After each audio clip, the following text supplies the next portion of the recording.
سلام بینندگان عزیز، امروز چهارشنبه 6 نوامبر است. ساعت به وقت شهر پراگ رسیده. حالا فرصت اعلان سرخط موضوعهای برنامه خبری امروز فرا رسید. تفصیلات این و گزارش‌های دیگر را در برنامه اخبار آزادی ساعت رسا یک در پخش مستقیم و هم ثبت آن را در صحیفه آزادی ویدیو در شبکه اجتماعی یوتیوب می‌توانید تماشا کنید. مقامات تاجیکستان اعلان کردند که حمله به دیدبانگاه مرزی سلطان آباد کار دست گروه دولت اسلامی بوده است. در این حمله یک مرزبان، یک کارمند پلیس و 15 حمله‌ور کشته شدند. مرکز مطبوعات نیروهای مرزبانی تاجیکستان اطلاع داد که بعد از پرسش بازداشت شده ها معلوم گشت که آنها شب 3 نوامبر از قلمرو ولسوالی و یا ناحیه قلعه زال افغانستان با دستور گروهی به نام دولت اسلامی وارد حدود ناحیه خوبادیان شدند و به دیدبانگاه سرحدی اشقاباد حمله کردند. این قسمی مرزبانی در سرحدی تاجیکستان و ازبکستان واقع است. در همین حال خبرگزاری روسی ریا نووستی و تکیه بر نمایندگان مرزبانی ازبکستان اطلاع داد که آنها با همتایان تاجیک خود در این رابطه در تماس هستند. یک نماینده مرزبانی ازبکستان اظهار داشته است که ما از حادثه رخ داده با خبر هستیم و فعلا آن را مورد آموزش قرار میدهیم.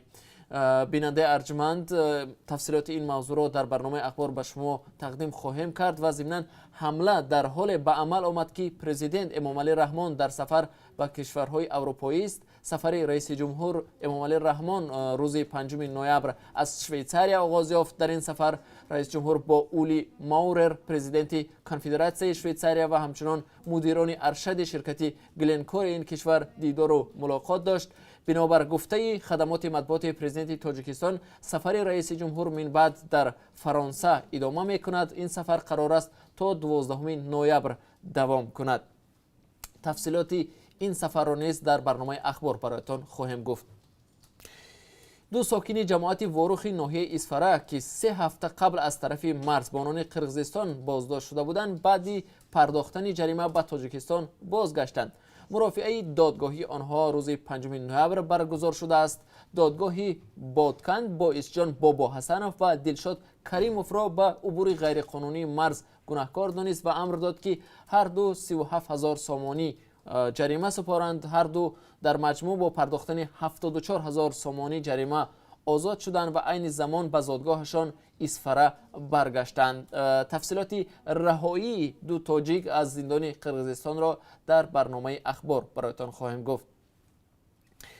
در تلاش به دست آوردن 50,000 سامانی و گذشت از گناه قاتل فرزند خود، رومی شوعظیموف کارگردان جوان تاجیک فیلم تازه خود خواب میمون را آفرید که قهرمانش به همسایه خویش که از لاتاری 50,000 سامانی پول برده است حسد میبرد و تلاش دارد با هر راه این پول را به دست آورد.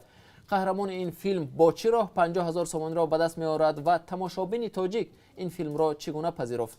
در برنامه امروز گزارش را از ایجادیات این کارگردان جوان تاجیک تقدیم شما میکنیم که به این سوالها پاسخ خواهد گفت. در تاجیکستان امروز 25 سالگی قبول کانستیتوسیا را جشن میگیرند. سال 1994 قانون اساسی تاجیکستان در شرایط خیلی مرکب قبول شده بود و پرزیدنت امامعلی رحمان روز قبل به این مناسبت گفت مردم تاجیکستان دولت دموکراتی و دنیوی را انتخاب کردند. با جانبداری از طرح کانستیتوسیا آن زمان 87% رای دهندگان آواز دادند.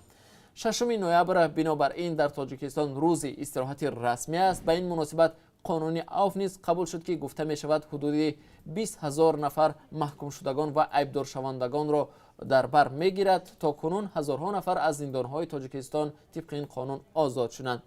بیننده ارجمند، ما هر لحظه خبر و حادثه های تاجیکستان و جهان را پیگیری میکنیم. در برنامه اخبار شما را با آخرین تحولات تاجیکستان و جهان آشنا میسازیم. تا کمتر از 3 ساعت دیگر ما را در پخش زنده در صحیفه آزادی ویدیو در شبکه اجتماعی یوتیوب و هم صحیفه های رادیو آزادی در فیسبوک و ادنا کلاسیکی همراهی کنید.